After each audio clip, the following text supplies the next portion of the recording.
What makes a top broker? Is it service? Is it technology? Can success even be defined? Today's Big Picture looks at success and shares some good advice from Canada's top 30 insurance brokers.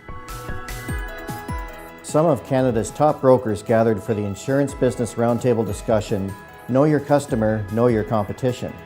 It seemed the perfect opportunity to pick their brains and learn a few secrets on what it takes to be a top broker.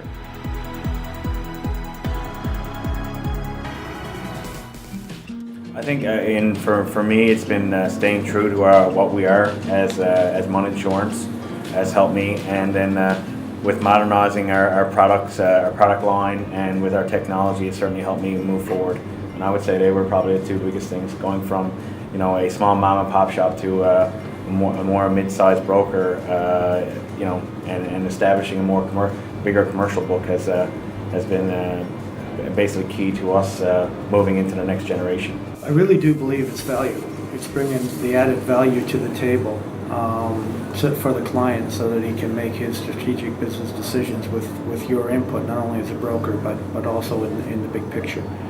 And the other thing I think is important is the empathy of when your client's going through rough times, being able to go through those times with them, whether it be show up after claims happen, which I've done many times, just in the car, just to say, is there anything I can do? Knowing fully well there probably isn't, but he wants to see somebody.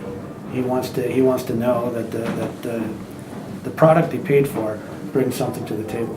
It's great to have an adjuster, an examiner, and an appraiser show up, but if your broker doesn't show up, and it's a pretty decent loss, then he's got to start thinking, well, why did my broker come? So those kind of things I think are important, and once again, it just adds more value to the equation. The willingness to change as things change around you. I see so many people, whether it's in our business and other businesses, simply don't like change, and if you don't like change, you're unwilling to change, you're going to become a fossil, and so you got to be willing to move as things change. For me, probably the biggest factor for success has been just a relentless passion for helping others. And at the core of this business, it's about helping people when they're during their toughest times and when they're in need, and not losing focus of that along the way has really helped guide my career.